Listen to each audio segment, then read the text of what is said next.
To win the game, you must have high enough value that women are drawn to you because of your looks or your resources. Resources can take the form of material goods, such as money and power, or social capital, such as social status. If not, she will either reject your advances or seek your approval. Now, I'm not saying that these game lessons don't help some guys score a date at some point. I don't mean to imply that playing games is a waste of time if you're looking for a fling. In any case, it's essentially the same.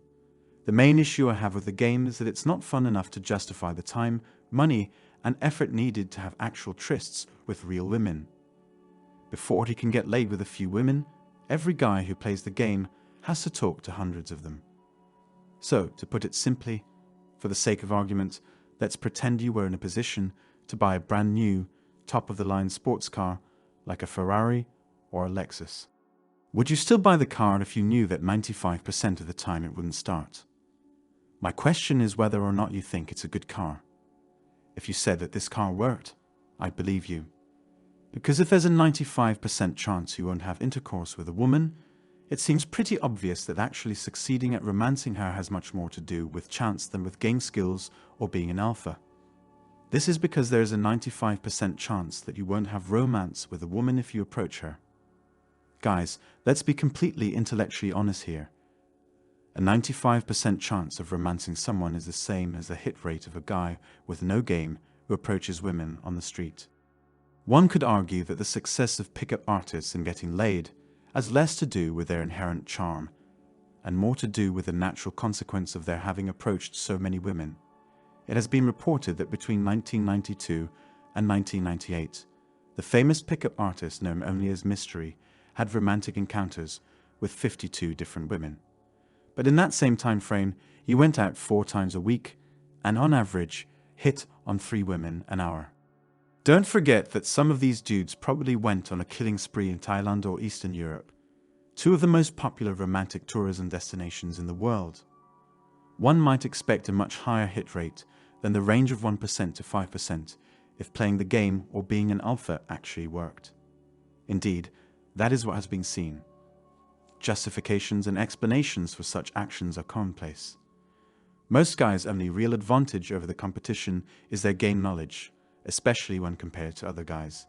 There is absolutely no significance to anything here.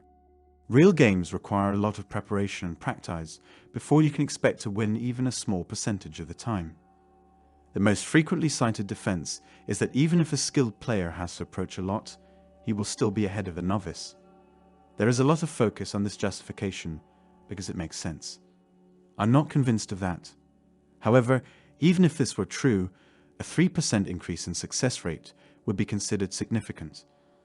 This is equivalent to saying that professional pickup artists receive 2 to 3 percentage points more female attention than the typical male would. Wow, fantastic. Now you can say something like, "My friend Chad had romance with one new girl in the past 30 days because he knows game 2, and I will simply respond, that's a lie. Your friend is the outlier, not the norm, even if it's not a lie.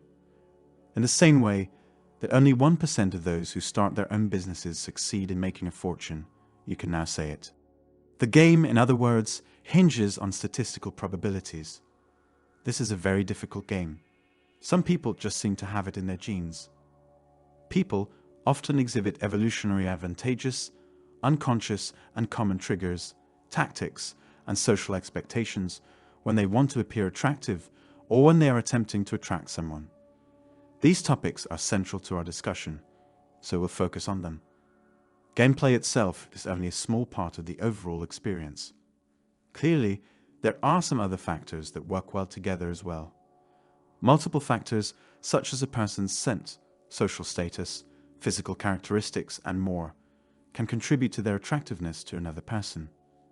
Playing games can be a great way to figure out how to connect with someone who has the roots of attraction already planted. Let me explain what I mean by saying this. An example of this would be if you had a friend from college that you really liked and wanted to start dating. A person with whom you share a history or connection. If for some reason you've never been exposed to these customs, I can't stress enough how much of an impact learning them can have on your life. For instance, I'll give you 2 examples.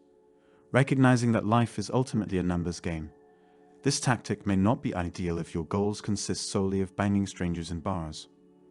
It doesn't matter if you use the wrong opener, show too much interest by asking for her number, or if you calibrated your direct opener with a push, pull, nag. I won't say that there aren't outside influences on people's achievements. In order for playing hard to get to work, the other person must already have some interest in you. One strategy that may prove fruitful is to leave the other person wondering if you're interested in them. Moreover, I think some varieties of women are more likely to be interested in reading about video games than others. It would be a stretch to say that absolutely nothing about it is useful. On the other hand, it's not terribly close either. Learning how to play a game has never turned anyone into a playboy. Most of the attractive women viewers meet are byproducts of their extensive socializing. You need special abilities and the ability to lie to make it as a playboy. Improve your appearance, social standing, and financial stability. Playing hard to get in the club game or other similar activities is overrated. In place of playing video games, you could meet new people, work on your fitness, or otherwise better yourself. To help us, please watch this video. Please subscribe and send this video to anybody you think will benefit from it the most.